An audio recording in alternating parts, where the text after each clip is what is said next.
Hello, જય માતાજી, જય શ્રી કૃષ્ણ। આજની વાર્તા શરૂ કરીએ પહેલા વિડીયો ગમે તો લાઈક અને શેર કરી દેજો। ચેનલ ઉપર જો તમે નવા હોય તો ચેનલને સબસ્ક્રાઇબ કરી દેજો। તો ચલો શરૂ કરીએ આજની વાર્તા। અંધશ્રદ્ધાનું પરિણામ। ગામ લોકો જફર હુસેનને પાગલ માનતા હતા। જફર હુસેન ઉર્ફ ચાંદ બાબુ ધર્મ પ્રત્યે જનૂની હતો। આખું ગામ જાણતું હતું કે તે વિવિધ પ્રકારની તાંત્રિક પ્રવૃત્તિઓ કરતો રહે છે। આ જ કારણથી તેને કેટલાક લોકો તાંત્રિક કહે છે, તો કોઈ પાગલ, તો કોઈ અન્ય। ગામના લોકો સાથે તેના સંબંધો સારા નહોતા। તેનું કારણ એ હતું કે તે નાની નાની વાતો પર ગુસ્સે થઈ જતો હતો। વાદ વિવાદના કિસ્સામાં લોકોને તાંત્રિક પ્રવૃત્તિથી ધમકાવવાની તેમની આદત હતી। તે ઢોંગી અને ઢોંગી જેવા પોશાક પણ પહેરતો। તેની વિચિત્ર હરકતોથી ગામ લોકો પણ અંધશ્રદ્ધાનો શિકાર બની ગયા કે તેને નારાજ કરવાથી તેમને કોઈ નુકસાન થઈ શકે છે। આ જ કારણ હતું કે લોકો તેની સાથે સંગત કરવામાં અચકાતા હતા। જફર ઉત્તર પ્રદેશના બરેલી જિલ્લાના હોજીપુરા પોલીસ સ્ટેશનના મેમોર ગામમાં રહેતો હતો। તેમની પત્ની નઈમ બાનો સિવાય તેમના પરિવારમાં 4 બાળકો છે। 7 વર્ષનો ફરહાન, 5 વર્ષનો ફરહીન, 4 વર્ષનો ફયાઝ અને 1 વર્ષનો ફમાન। જાફરને કારણે તે લોકો કરતા ઓછો હતો, તેથી અન્ય લોકો પણ તેના પર ઓછું ધ્યાન આપતા। પરંતુ એક બપોરે જફરના ઘરેથી આવતા ચીસોના અવાજોએ લોકોનું ધ્યાન ખેંચ્યું। તેના દરવાજે પહોંચેલા લોકોએ અંદર જોયું તો તેઓ સ્તબ્ધ થઈ ગયા હતા। બહાર ઊભા રહીને તેણે જોયું કે જફર તેની દીકરી ફરહીનને ખૂબ જ મારપીટ કરી રહ્યો હતો। ગભરાયેલી માસૂમ બાળકી તેની ચુંગાલમાંથી મુક્ત થવા માટે સંઘર્ષ કરી રહી હતી। નઈમ બાનો પોતાની દીકરીને બચાવવા દબાણ કરી રહી હતી। આનાથી મારી બધી તાંત્રિક પ્રવૃત્તિઓ બરબાદ થઈ ગઈ છે। હું સારો સમય પસાર કરવાનો હતો, પરંતુ આનાથી તેનો અંત આવ્યો। આ મારી દીકરી નથી, પણ તે તેની અંદર કોઈ દુષ્ટ આત્મા છે। ફરહીનને હેરાન કરતી વખતે જફર ગણગણાટ કરતો હતો। તમે શું બોલો છો? જ્યારે નઈમ બાનોએ ચીસો પાડી ત્યારે તેણે તેને ખાતરીપૂર્વક વાત કરી, આ સત્ય છે બાનો, તેણે એક શૈતાની કૃત્ય કર્યું છે। હવે હું તેને છોડીશ નહીં। આટલું કહીને તેણે દીકરીને બેરહેમીથી મારવાનું શરૂ કર્યું। નઈમ બાનો જો ફરહીન પણ બૂમો પાડી રહી હતી, અબ્બુ મને છોડી દો, મેં કંઈ કર્યું નથી, મારે કેવી રીતે છોડવું જોઈએ? તમે મુક્ત નથી, પરંતુ એક શૈતાન છો જે મારા જીવનનો નાશ કરવા માંગે છે, મારી તાંત્રિક ક્રિયાને નિષ્ફળ કરવા માંગે છે। હવે જુઓ હું તમને શું કરું। હું તમારી કબર ચૂલા પાસે બનાવીશ। જફર ગુસ્સામાં ગણગણાટ કરી રહ્યો હતો। એવું લાગતું હતું કે તેના માથા પર લોહી છે। ડરના કારણે જફરના બાકીના બાળકો વરંડામાં પડેલા ખાટલા નીચે સંતાઈ ગયા। તેના પિતાની જેમ તેણે પણ ખાસ લીલા અને કાળા રંગના કપડાં પહેર્યા હતા અને તેના માથા પર સમાન રંગનું કપડું બાંધેલું હતું। આ દ્રશ્ય જોતા લોકોએ બૂમો પાડી, જફર, તું પાગલ થઈ ગયો છે? શું તે છોકરીને મારી નાખશે? જાફરે તેમની સામે જોયું અને કહ્યું, સાવધાન, મારી વચ્ચે કોઈને આવવા ન દો, નહીં તો હું તમને બાળીને રાખ કરી દઈશ। આ સાથે તેણે માસૂમ ફરહીનનું માથું જમીન પર મારવાનું શરૂ કર્યું। તેના હૃદયને જરાય દુઃખ થયું ન હતું। જ્યારે નઈમ બાનો ફરહીનને તેના જાનવર પતિથી બચાવવા આવી ત્યારે તેણે તેને ધક્કો મારીને દૂર કરી દીધો। ફરહીનના માથામાંથી લોહી નીકળ્યું। તેનું શરીર થોડો સમય સંઘર્ષ કરતું રહ્યું અને પછી શાંત થઈ ગયું। આ જોઈને નઈમ બાનો ગુસ્સે થઈ ગઈ। બહાર ઊભેલી કોઈ વ્યક્તિ અંદર આવવાની હિંમત કરી શકતી ન હતી। ચીસોનો અવાજ સાંભળીને પડોશમાં રહેતા જફરના કાકા વલી હુસેન પણ ત્યાં પહોંચી ગયા।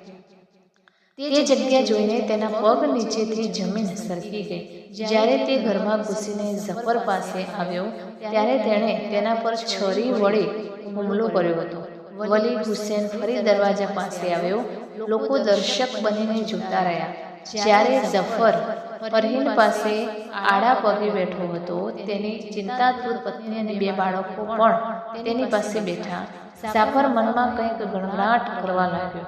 આ હૃદયદ્રાવક દ્રશ્ય ગ્રામજનોને આંસુએ મૂકી દે છે. દરમિયાન ઘટનાની જાણ થતાં સ્થાનિક મીડિયા કર્મીઓ પણ ત્યાં પહોંચી ગયા હતા, પરંતુ ઘરમાં પ્રવેશવાની હિંમત કોઈ કરી શક્યું નહીં. આ ઘટના અંગે ગામના ચોકીદાર મુકેશે પોલીસને જાણ કરી હતી. માહિતી મળ્યા બાદ station incharge Anil Sirohi, SI Akhilesh Singh અને કેટલાક અન્ય પોલીસ કર્મીઓ ઘટના સ્થળે પહોંચ્યા હતા. પોલીસે ઝફરને કસ્ટડીમાં લીધો હતો. પોલીસની પકડમાંથી છટકવાનો પ્રયાસ કરતા તેણે કહ્યું, તમે મને કેમ પકડી રાખ્યો છે? મેં શૈતાનને મારી નાખ્યો છે. મારી દીકરી થોડા સમયમાં ઘરડી થઈ જશે. હું તેનો નાશ કરીશ. મામલો ગંભીર હતો. પોલીસ સ્ટેશન ઇન્ચાર્જ એસએસપી ધર્મવીરને પણ આ અંગે જાણ કરી હતી. બાદમાં પોલીસ અધિક્ષક ગ્રામીણ બ્રજેશ શ્રીવાસ્તવ પણ ઘટના સ્થળે આવ્યા હતા. પોલીસે ઘટના સ્થળે તપાસ કરી પંચનામું કર્યું અને બાળકીના મૃતદેહને પોસ્ટમોર્ટમ માટે મોકલી આપ્યો.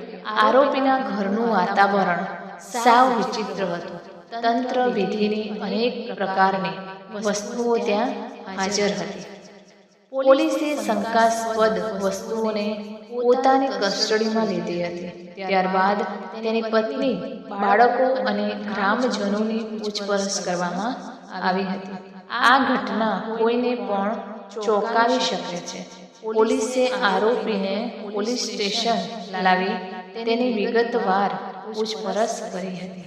ઝફરને થયું, ગ્રામજનોની પૂછપરછ અને નિવેદનો પછી અંધશ્રદ્ધાના છાયામાં જીવતા એક વ્યક્તિની વાર્તા પ્રકાશમાં આવી, જેણે અંધશ્રદ્ધામાં ડૂબીને માત્ર તેના પરિવારને જ બરબાદ કરી નાખ્યું, પરંતુ તેનું પોતાનું ભવિષ્ય પણ બરબાદ કર્યું.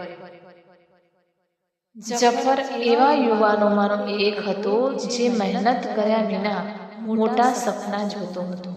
વર્ષો પહેલા જ્યારે ઝફરે નઈમ બાનો સાથે લગ્ન કર્યા ત્યારે તે પરિવારથી અલગ થઈ ગયો. સમય જતાં તે 3 બાળકોનો પિતા બન્યો. ઝફરના પરિવારની આર્થિક સ્થિતિ ખૂબ જ નબળી છે. તે સારું ન હતું. તે માત્ર અજીબો ગરીબ નોકરીઓ કરીને પરિવારની ગાડી ખેંચતો હતો. કામ કર્યા પછી તેણે બાકીનો સમય મિત્રો સાથે વિતાવ્યો. ભાગ્યની વાત એ હતી કે તે કોઈ ખરાબ આદતનો શિકાર નહોતો. ઝફર જ્યારે પણ તેના મિત્રોની વચ્ચે બેસતો ત્યારે તે મોટી મોટી વાતો કરતો હતો. ગ્રામીણ વિસ્તારોમાં અંધશ્રદ્ધાની ઘણી રસપ્રદ વાતો છે. સમાજનું મનોવિજ્ઞાન એવું છે કે લોકો અંધશ્રદ્ધાની વાર્તાઓ ખૂબ રસપૂર્વક સંભળાવે છે. આ વાતો લોકોમાં ચર્ચાય છે. અંધશ્રદ્ધાના નકારાત્મક પાસાઓ પર, સંયોગથી સાચા નીકળેલા કિસ્સાઓ વિશે એટલી ચર્ચા નથી થતી. લોકો આને પણ ચમત્કાર માને છે. પરિણામે બાળપણથી જ અંધશ્રદ્ધાની વાતો મનમાં રોપવા લાગે છે. ઝફર પણ અંધશ્રદ્ધાનો શિકાર હતો. તેના મિત્રોમાં તે આવી વાર્તાઓ પૂરા હૃદયથી સાંભળે છે અને જીવનની નિયમિત બાબતો અને અવરોધોને અંધશ્રદ્ધા સાથે જોડે છે. જો ઝફર કોઈ સમસ્યાનો ભોગ બને તો સીધો કોઈ બાબા કે તાંત્રિક પાસે જતો. તેની અંધશ્રદ્ધાનો ફાયદો ઉઠાવીને તાંત્રિક તેની પાસેથી પૈસા પડાવતો. ક્યારેક તાવીઝ તો ક્યારેક ભૂતને આપી દેતો. જો તેના બાળકોને કોઈ બીમારી હોય તો પણ તે ડોક્ટરો કરતાં બાબાઓ પર વધુ વિશ્વાસ રાખતો. અંધશ્રદ્ધાના અરીસામાં વાસ્તવિકતાને ભૂલવી ન જોઈએ. તે સમજાવનાર કોઈ નહોતું. હકીકતમાં સૂચનો સામાજિક જીવનમાં મહત્વપૂર્ણ ભૂમિકા ભજવે છે. તે વ્યક્તિના હેતુ, અભિપ્રાય, વિચારો અને જીવનમાં પણ પરિવર્તન લાવે છે. જોકે સૂચન સાચું હોય અને તેને અનુસરનાર વ્યક્તિ સારી અને ખરાબ વચ્ચે કેવી રીતે તફાવત કરવો તે જાણે છે. જફરે પોતાનું ગુજરાન ચલાવવા માટે બંધ બાજાની ટુકડીમાં કામ કરવાનું શરૂ કર્યું. આમાંથી તેને જે કમાણી થતી હતી તેનો ઉપયોગ તેના ઘરનું ગુજરાન ચલાવવામાં થતું હતું. આ કામમાંથી તેની આવક ઓછી હતી, તેથી તે ચમત્કારની આશા રાખતો હતો. તાંત્રિકોના સંપર્કમાં આવ્યા બાદ તે પોતે પણ વિચિત્ર રીતે પોતાનું જીવન જીવવા લાગ્યો હતો. આમ છતાં તેની હાલત એવી જ રહી. તે ઈચ્છતો હતો કે તેના સંજોગો સુધરે અને તેનું જીવન સરળ બને. શું પછી માનવ વર્તન બદલાય છે જ્યારે તેની અપેક્ષાઓ પૂરી થતી નથી? જફરે જે આશાઓ પોષી હતી તે મહેનતથી જ પૂરી થઈ શકી. જ્યારે તેણે અંધશ્રદ્ધામાં પડીને ચમત્કારની ઈચ્છા કેળવી હતી, જ્યારે પૂરા કરવા મુશ્કેલ બન્યા, ત્યારે જફરે એક ચીટ ફંડ કંપનીમાં એજન્ટ તરીકે કામ કરવાનું શરૂ કર્યું. તેનાથી તેના પરિવારની પરિસ્થિતિમાં થોડો સુધારો થયો.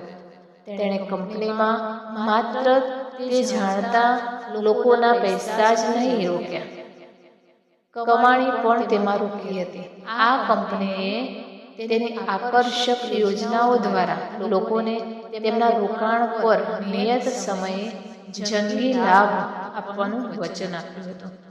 બજારો આવી ચીટ ફંડ કંપનીઓથી ભરેલા છે, જે લોકોને મોટા સપના બતાવીને પૈસા વહેંચે છે. મોટે ભાગે તેમનો ભોગ લોભી લોકો હોય છે, જેઓ ટૂંકા સમયમાં અમીર બનવાના સપના જુએ છે.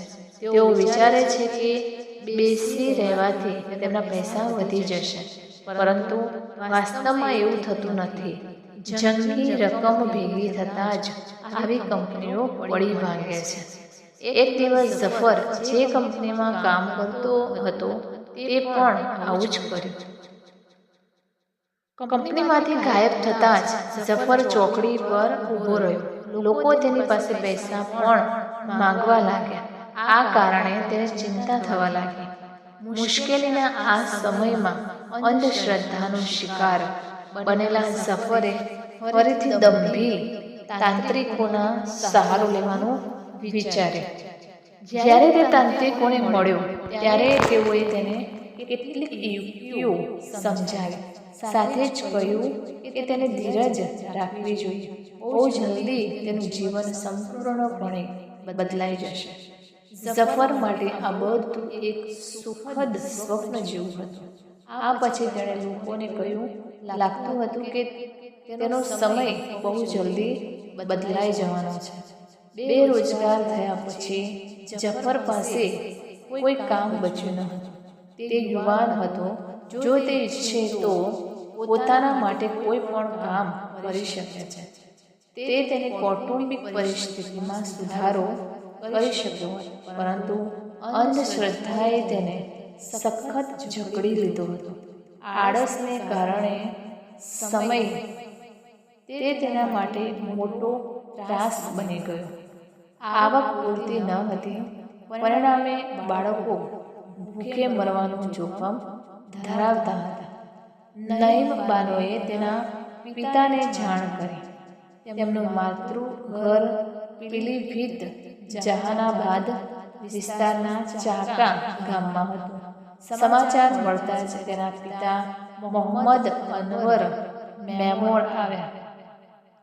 તેણે પૈસા આપીને મદદ કરી એટલું જ નહીં, તેણે ઝફરને પણ સમજાવ્યું, દીકરા, મારી વાતને ખોટી ન સમજો.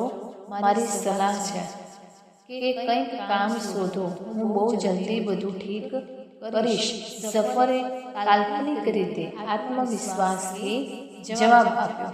મોહમ્મદ અનવરે તેને પૂછ્યું, કહ્યું, જો તમને વાંધો ન હોય તો હું બાનો અને બાળકોને થોડા દિવસ મારી સાથે લઈ જઈશ. જ્યારે પરિસ્થિતિ સુધરે છે ત્યારે તમે તેને લાવશો.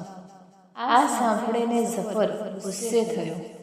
ના, આ મને બિલકુલ સ્વીકાર્ય નથી. જ્યારે અનવરે પોતાની વાતને વળગી રહેવાનો પ્રયાસ કર્યો ત્યારે ઝફરે ચેતવણી આપી કે જો તે બાળકોને લઈ જશે તો તે મૃત્યુને ભીતી લેશે. જમાઈનું આ પ્રકારનું વર્તન જોઈને અનવર તૂટેલા મન સાથે પાછો ગયો.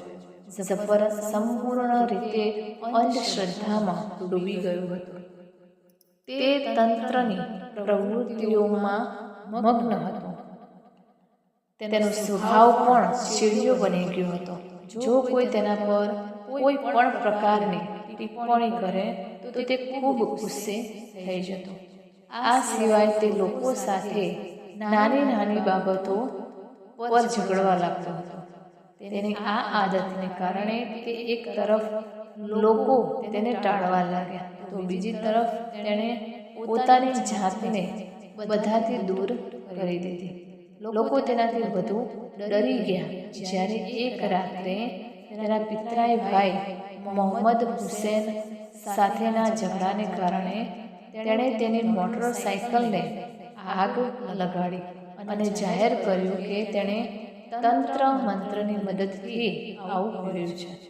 નઈમ બાનો એક અભણ સ્ત્રી હતી. ઝફરે તેને અને બાળકોને પણ તેના રંગમાં રંગ્યા હતા. સમય આમ જ પસાર થયો. પરિસ્થિતિ ન તો સુધરવાની હતી અને ન તો યુક્તિઓથી સુધરી. ઝફર વિચિત્ર મૂંઝવણમાં રહેવા લાગ્યો. તેને લાગવા માંડ્યું કે તેનો પરિવાર પરંતુ એક દુષ્ટ પડછાયો છે જે તેને આગળ વધવા દેતો નથી. આર્થિક સ્થિતિ દિવસે ને દિવસે કથળી રહી હતી. ઝફરના ઘરની આર્થિક સ્થિતિ વિસ્તારના લોકોથી પણ છુપી ન હતી. જો તેઓ મદદ કરવાનો પ્રયાસ કરશે તો ઝફર તેમની સાથે દુર્વ્યવહાર કરશે અને તેમને દૂર મોકલી દેશે. પરિસ્થિતિ વણસી જતા તેણે તાંત્રિક વિધિ કરવાનો નિર્ણય કર્યો.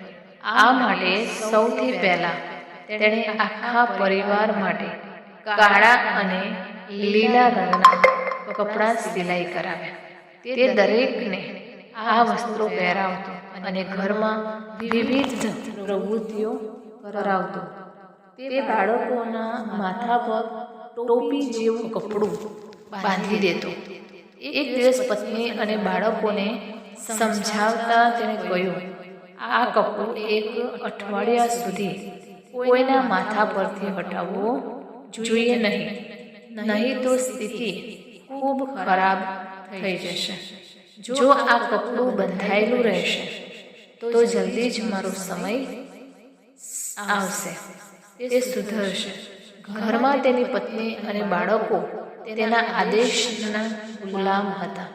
બધાએ એમ જ કર્યું. તે કલાકો સુધી બાળકો સાથે ઘરે બેસી રહે છે અને બેઢોળ થઈ જાય છે. પ્રવૃત્તિઓ કરતા રહે છે.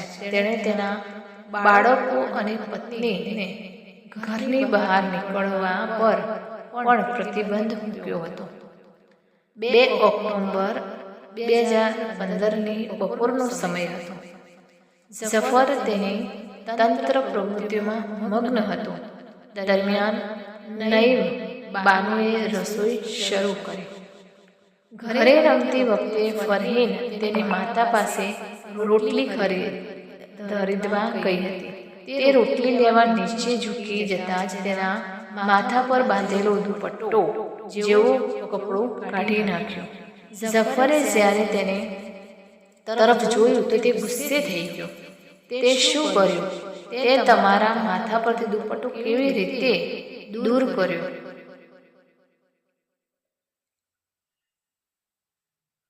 ભૂલ થઈ ગઈ. અબ્બુ ફરીને ડરતા જવાબ આપ્યો. આ સાંભળીને ઝફરે ગુસ્સામાં કહ્યું, તમે એ દુષ્ટ પડછાયા હોવ જે મને આગળ વધવા ન દે. તે સારું છે કે તમે તેને પકડ્યો. આજે હું તને પાઠ ભણાવીને જ જઈશ. આ સાથે ઝફરે માસૂમ ફરહીનને મારવાનું શરૂ કર્યું. તેનું ભયાનક રૂપ જોઈને ફરહીનના ભાઈઓ મારના ડરથી સિંહાસન નીચે સંતાઈ ગયા.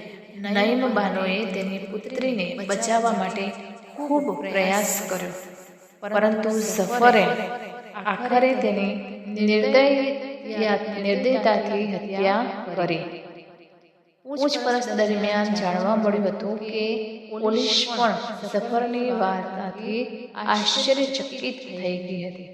આર્થિક સમસ્યાઓ અને અંધશ્રદ્ધાને કારણે ઝફરની હાલત પાગલ જેવી થઈ ગઈ હતી. પોલીસે તેની સામે અપરાધ હત્યાનો ગુનો નોંધ્યો હતો.